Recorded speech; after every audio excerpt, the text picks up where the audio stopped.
Chers amis, bonjour. Bienvenue dans la nouvelle saison 2023, qui sera peut-être la dernière d'ailleurs.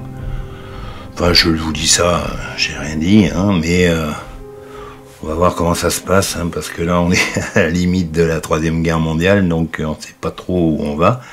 C'est un peu la galère.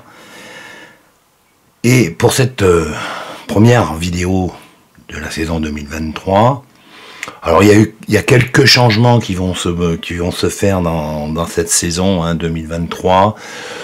Pas des changements énormes, mais des petites choses en plus, hein. C'est-à-dire que je vais profiter de cette saison pour présenter quelques jeunes youtubeurs sympathiques avec lesquels je partage pas mal de choses et dont j'ai découvert les vidéos, enfin leurs chaînes. Je vous mettrai systématiquement un ou deux youtubeurs dans chaque vidéo que j'apprécie. Et dans celle-là, je vais en mettre deux, hein. Je vais mettre Armada et Rétroviseur, qui sont des chaînes absolument magnifiques. Allez voir, ils font de la qualité comme j'aime, hein, du détail. Enfin bon, c'est très très bien filmé, c'est très bien présenté. Ils se prennent pas la tête, c'est d'une simplicité évangélique, comme on dit, mais au moins c'est de la qualité. Pour cette première vidéo, je vais... Alors, vous avez vu à l'intro, hein, j'ai 30 cm de neige devant. Bon, le patrol y passe, mais j'en profite pour faire un peu des vidéos au coin du feu. Je viens de terminer la deuxième partie de l'armurerie à l'étage, hein, c'est-à-dire que j'ai déménagé d'un étage. J'ai conservé toute la partie atelier, armurerie principale au rez-de-chaussée, et à l'étage, je vais vous mettre un ou deux plans, vous verrez un peu. C'est une armurerie un peu particulière. J'ai créé ce que l'on appelle aux États-Unis une panic room, hein. Il y a un excellent film d'ailleurs sur ces panic rooms aux États-Unis avec Jodie Foster. Allez voir ce film, il est extraordinaire.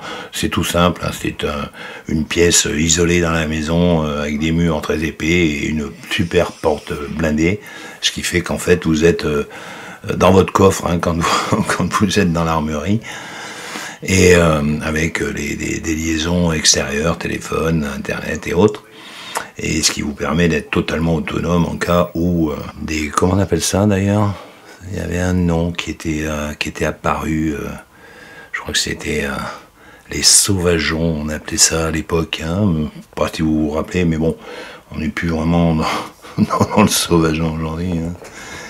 On est dans la bonne racaille. Ce que je vais vous montrer, vous avez des armes et des munitions, tout est mélangé, mais bon, comme je me trouve dans le coffre, il n'y a aucun souci. Là, je vais vous parler 22 Lanriff. C'est une munition que l'on connaît bien. C'est une munition qui est la première munition au niveau des ventes, au niveau mondial, hein. On dépasse les 50% de toutes les munitions existantes. Donc c'est quand même assez intéressant. Je n'en ai jamais vraiment parlé, hein. Je vous ai parlé de certaines armes en 22 Lanriff, je vous ai fait quelques vidéos sur certaines armes en 22 Lanriff, mais je vous en ai jamais vraiment parlé. Alors l'inventeur de cette munition, je vous l'ai mis en intro, c'est Monsieur Flaubert. Alors Monsieur Flaubert, au 19e siècle, invente la première munition avec étui métallique, enfin en laiton, et percussion dans l'étui avec une poudre d'amorçage. Je vous montrerai ça tout à l'heure quand on va les démonter, parce qu'on va regarder un petit peu comment se présentent toutes ces munitions et qu'est-ce qu'on a comme poudre. Des fois on est surpris parce que des fois dans les bosquettes on nous dit on n'a pas de poudre, et puis en fait si, on a de la poudre. Donc Monsieur Flaubert invente cette munition. Donc c'est une munition française au départ, qui va s'exporter ensuite aux États-Unis et dans d'autres pays. Mais on avait des inventeurs au 19e siècle, hein. Bon, aujourd'hui, au 21e siècle, on en a toujours, mais c'est pas tout à fait les mêmes inventions. C'est plus le col roulé, éteindre, couper, décaler. Enfin, on n'est plus du tout dans les mêmes inventions aujourd'hui, hein. On est plutôt bon. Mais je veux pas rentrer dans cette polémique, hein.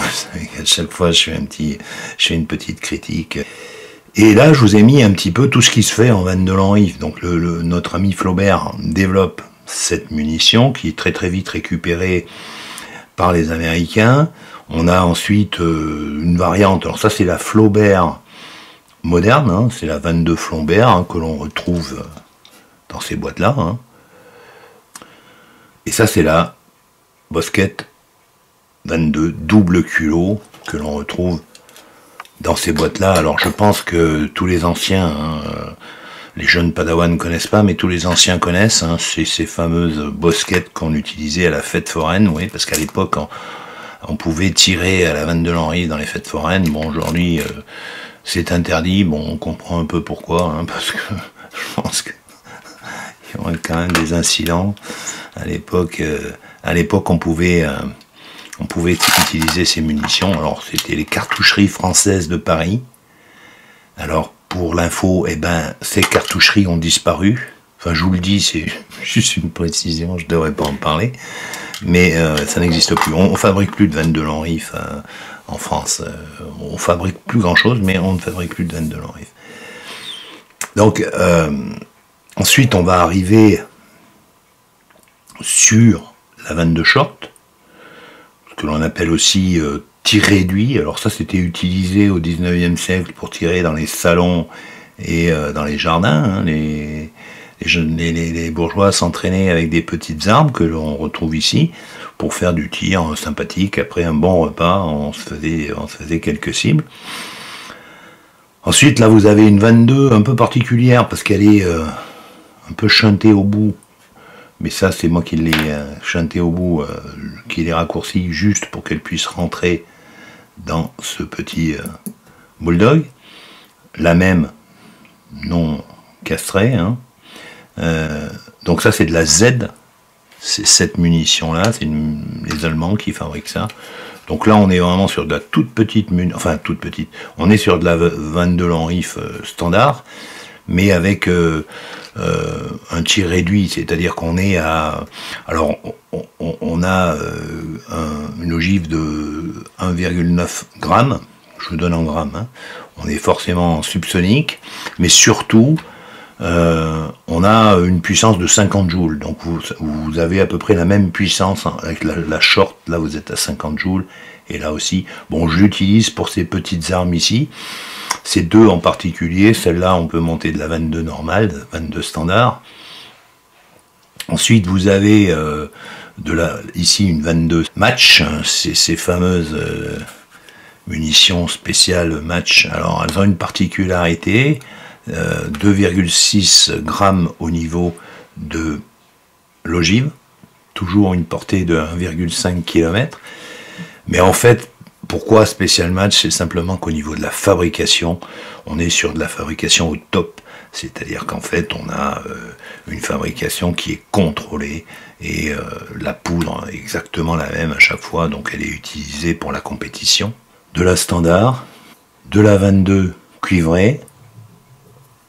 Là, on est déjà beaucoup plus puissant puisqu'on est autour de 500 mètres secondes avec ces munitions-là. Enfin, 400 mètres pour celle-là, 500 mètres pour la X, la Super X, c'est Stringer 22 EX. Alors, on a, vous pouvez le constater, un étui qui est légèrement plus long. On a 2 mm de plus. Donc là, on est encore plus puissant. Là, en fait, on a une 22 grenaille, donc c'est une 22 Lanrive qui a une petite différence, c'est-à-dire qu'au niveau de l'étui, on a un étui qui est très très long, hein, vous voyez, par rapport à une normale. Si on prend une 22 normale ici, vous voyez que l'étui va jusqu'en haut ici. Ensuite, on met la poudre et on met les plombs à l'intérieur. Vous verrez tout à l'heure quand je vais l'ouvrir. C'est un peu particulier, mais bon, ça permet de disperser un petit peu. Et là, ensuite, on a la catégorie 22 Magnum. Alors, le 22 Magnum, c'est exactement les mêmes ogives. C'est-à-dire qu'on a des ogives de 5,5 ici. Je compte pas celle-là, c'est pas une 22 Magnum. Là, on a une 22 Magnum cuivrée, et là, on a une 22 Magnum avec des plombs, vous voyez, c'est un peu comme la petite 22 ici. Et on a une particularité, c'est qu'on a un étui qui est beaucoup plus long, hein, quand on regarde par rapport à une 22 normale. Je vais vous mettre les dimensions à l'écran. Et on a un diamètre qui est légèrement supérieur. On est à 5,70 sur la 22 ici. Et on est à 6,10 sur le Magnum. Alors on peut le contrôler tout de suite. Alors je vais vous sortir le vieux pied à coulisses des familles. Bon, je sais que ça va faire marrer certains padawans qui vont dire ouais mais l'électronique, tout ça, machin, ça existe. Voilà, donc on est bien à 6 et on est bien à 10 ici. 6, 10. Alors j'ai un électronique, hein. Je suis pas complètement sénile, mais si vous voulez l'électronique, il faut les piles, pas les piles. Et là on est à 5,70.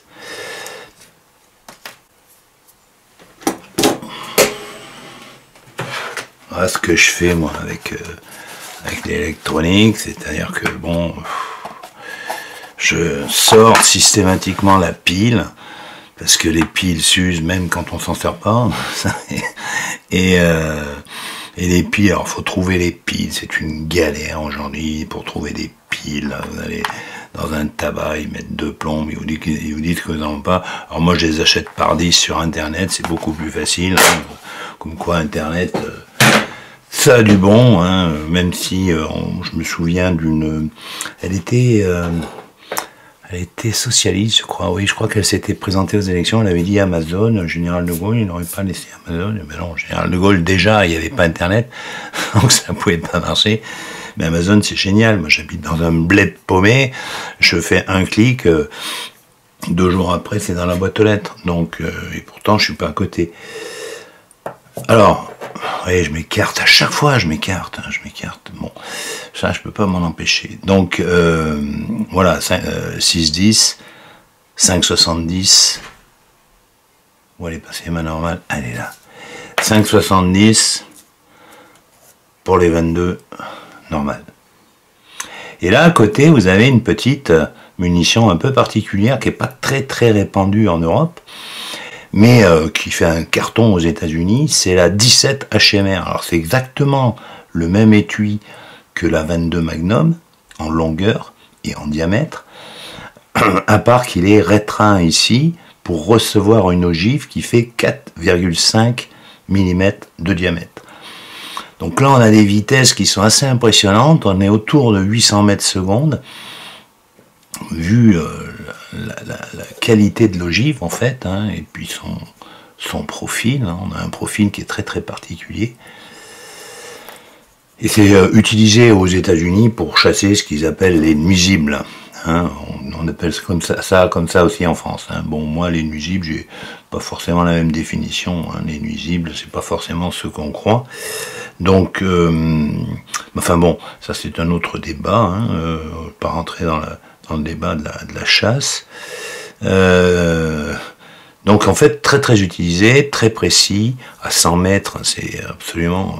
Alors il faut pas de vent, mais bon, pour toutes ces munitions là, c'est vrai que le vent est déconseillé si vous tirez à 100 mètres, 150 mètres, 200 mètres avec une balle même avec une balle de match, si vous avez du vent, ça risque de poser des problèmes. Ça c'est la petite qui prévient qu'il y a quelqu'un qui traîne sur la route ou sur le chemin. Alors, je reviens.